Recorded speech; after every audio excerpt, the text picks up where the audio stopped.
Hi everyone, welcome back to Live Darts. We're here, preparation for the William Hill World Darts Championship. Man of the moment, Jessie Price. Jessie, World Championship on the horizon. Still get excited? Yeah, I don't know, it's a tough tournament for me. I've not really had the best of times in the world, so hopefully this year I'm in probably the best form I've ever been in. So yeah, just want to really get through the first round and then get into the tournament, and I'll be alright. I just need to settle in. Could take all the way back to 2015. You still remember your first one going there, Alexandra Palace, on top of the hill, driving up that long hill as well? Yeah, I think I played Peter Wright and lost 3-0, but I think a couple of the sets could have gone either way. I mean, I lost 3-0 and could have pinched one or two of them, and then it's a different game. Yeah, I've always struggled every year since I got to the last 16 once, but hopefully this is your year. I'm about to say, you moved on, I've got Peter Wright 3-0, but you averaged 94. There was chances in that game, considering your first time there. What was that stage like? Because it is huge, isn't it? Yeah, it was. I don't know. It was a bit different to what I expected. It wasn't as big as what I thought. Obviously, the stage is wide and big and open, but the crowd wasn't what I expected. But as the years have gone on, you sort of get used to it. I have preferred venues rather than the Worlds, but probably that's just on my phone. But just look at the whole Worlds thing. What's it like that first time you step through those doors at Ali Pali? Because it's like nothing else. It's one of those iconic sporting venues now, isn't it? Yeah, but like I said, I prefer like the match play and other places where the atmosphere is a lot better. It's a lot closer. The players are right on you, but for party atmosphere, yeah, Ali Pali is second to none, and yeah, hopefully I can go there and experience it more than one night this year. 2018, the Michael van Gerwen game. Was that one of those light bulb moments where you're like, hang on a minute, I believe at this level? Because it was one of the games in the tournament, even though the result didn't go your way, you scared him to his core that night. Yeah, I've always believed in my ability, and I always know that I can beat the top players, and now I'm one of them. Yeah, I think I missed double tops in that game to go a set up, and then when I was 3-2 down, it's like you just start beating yourself up, and then for the next set I wasn't in it, so I lost 4-2. But yeah, I think if I could turn back the clock and try a bit harder, obviously for that double top, it'd be a different game. Do you think that was the game that got you in the Premier League for the first time as well? Possibly, I don't know. I did pretty well that year, I think, in a lot. I don't know. I think. Yeah, probably my celebrations and things like that. People saying that's what got me in, but my darts were good as well. It's not just all about celebrating and showing off on stage what people think I do. But no, I just do that to play my own game, and yeah, I played well that year. I think not just that one game, but most of the year I did alright. We see you up on stage. You come across confident in your own ability. Is that you away from the hooky? No, not at all. I'm quiet, laid back, and I like to be the one at the back of the room and just leave me alone. But yeah, when you're on that stage, you just come into a different person. I'm up there, same as the rugby. I go on there. I don't try and tackle someone just to get them on the floor. I'm out there to hurt people, and it's the same in darts. I'm up there to win at all costs, and yeah, I don't hold back by any stretch of imagination. I just go out, give it all, and if my all isn't enough, then he's a better player. But yeah, the last year it's been good enough. Now known by millions, entertain millions of people on TV or live. Can you still walk down the street back in Wales without getting stopped? Yeah, that's a good thing.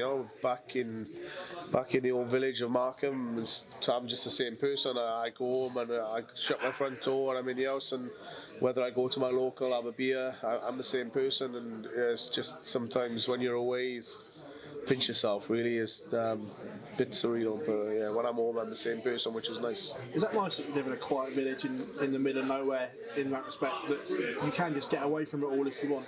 Yeah, well, sometimes you can. My mate John likes to talk about darts all the time. I'm like, stop talking darts, man. I'm home now, and I just want to have a beer, have a good night with the boys. Stop talking darts, but he likes to talk too much darts. But yeah, I enjoy going home and spending time with the family and my friends and just chilling out and being me as I am anyway. And when I'm away for darts, then yeah, it just feels like I've got two separate lives. Like when you defended the slam, you had the pictures at the end, both daughters up there with you on that trophy. Was that one of the nicest moments you've had? Yeah, definitely. Obviously, the girls don't come to many of them, especially like Pro Tours. They're not old enough. Well, Emily is, but the younger one isn't. And they don't come to many TV events, obviously, with school and stuff. So yeah, it was nice to.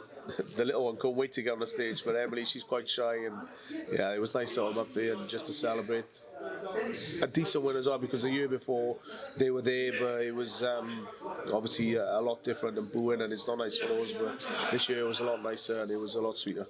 Do you understand how famous Dad is? The little one does. She tells me all the time. I don't wind her up saying, I'm going to give the darts up. And she's like, oh, no, because then my friends won't like me because you're not famous anymore. I just laugh at her, but no, she loves it. And Emily, my oldest one, she loves it as well. I think she doesn't like the attention because she is so quiet. But I'm the same. Like after darts and outside darts, people ask for pictures and things, and I'm really quiet. I don't like the centre of attention, but you can't get away from it on that stage. Is that something you learn to adapt to then if you don't like it? Yeah, you got to. I mean, like when I come from rugby, I would always be the one at the back of the change room, didn't like to talk about whatever was going on in the game, and then you come to PDC and you're in the limelight. You've got nothing you can do. You can't get away from it. So chucked in the deep end, and I've learned to deal with it. And yeah, I hate interviews now, but I'm getting used to it. Like. That's because I'm always there, and I'm like, oh, what guys? Like I said, but when you first start, I'd be like, oh, what am I going to say?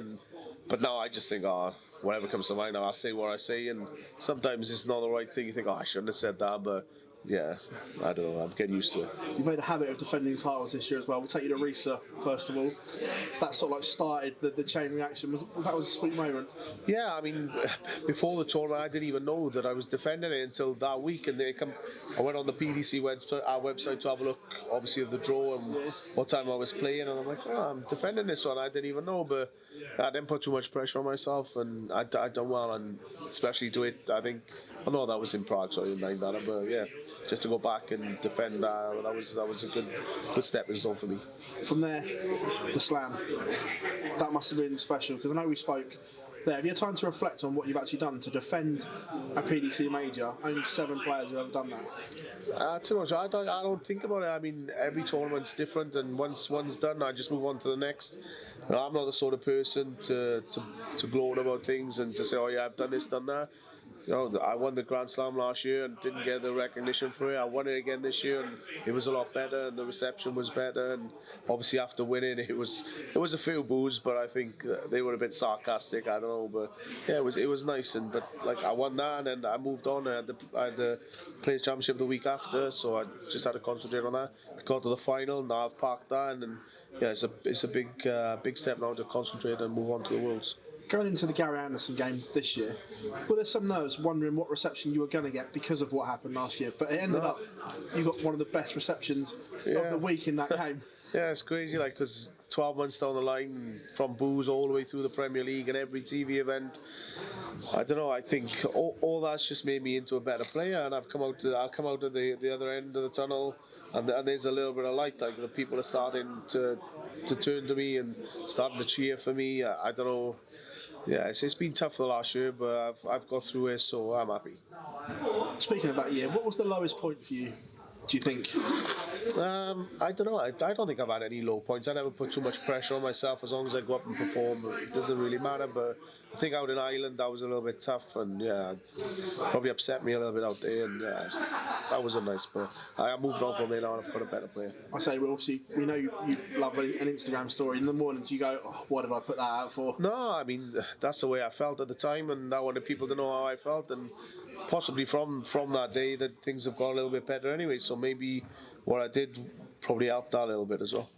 Was that nice in Wolverhampton as well when they were singing Jessie Jessie Price? Because I don't think you've ever had that. I know. I mean, like when you go to Butlins and places like that, you get it a little bit. But yeah, it was nice to have, from what happened, and it all stemmed from there last year. So to go there and to get cheered, and I thought I was going to have the worst week, and that's when it was going to come out worse from everybody. But yeah, I was playing well, and from there on in, people were really nice. So yeah, I appreciated that. But I wasn't expecting it. You're developing quite a rivalry with a certain Michael Van Gerwen at the moment as well. You two have shared some great games, one of the best finals that we've seen, and you've had a laugh on the stage as well. Is this something that we could see over the next decade, you two battling out and challenging?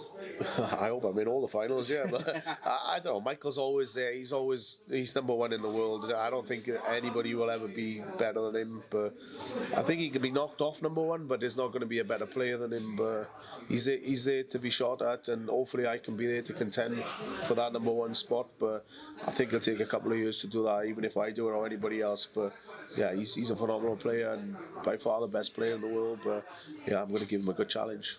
Originally world number 2. Is ranking something you look at, and world number 1 is something on your list, or if it happens, I'd love to be number 1 in the world, and yeah, but it's not all about ranking.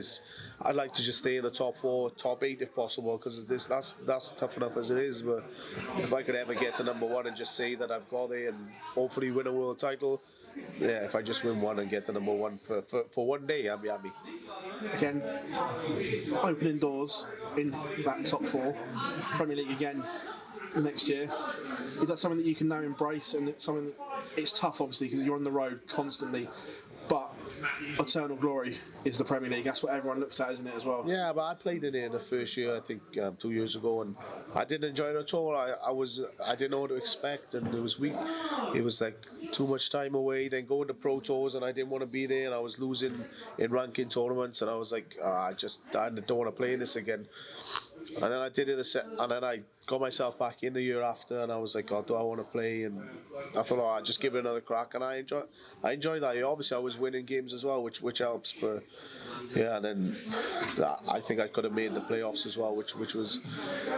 But I lost a couple of games where I should have won. Michael, I was 5-1 up and lost. Rob Cross, I missed doubles to win. Barney, I think I was a few legs up. I mean, and I only lost out by a point. So yeah, hopefully now this year.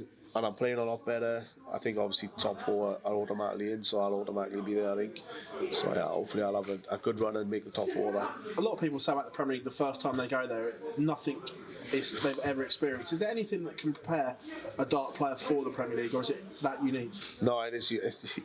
I mean, you go to Europeans and TV events, yeah, you've got 2,000-3,000, maybe 5,000 tops. But then when you go to somewhere like Germany, or even out in Ireland, I think it was 10,000, 12,000 people. I mean, to walk out, was unbelievable. But to walk out with a booze wasn't nice sometimes. But yeah, I dug in, I dug deep, and I got through it, and I enjoyed it last year. So yeah, hopefully next year will be a big year for me. Big news as well, World Series. We're going to the city that never sleeps, New York, for the World Series. Darts in Madison Square Garden. That's something hard to believe, isn't it? And you're looking forward to being a part of that. Yeah, obviously, I think, like you said, our top 4 automatically get in these World Series as well. But it's going to be amazing just to go to New York. I went there once with my wife last year or the year before, and it wasn't for me. I'm not sort of a sightseer person, but to go there and play in Madison Square Garden and with some of the I think that's where they hold the boxing and everything, and some of the biggest names in the world. It'd be nice just to walk in there and be part of that arena. Touching on the World Series, like you say, top 4, you should go to them all. That trek down under a month away is a long time. Will you take the family with you for something like that? Because that's a long way to get away from your family. No, I don't know. It's if the wife has anything to do with it, no. She wants to come with the kids, but it's hard work. You're away for work, and it's trying to balance it with the work and all day at the same time. Yeah, I don't know. We'll see what she says. She's the boss.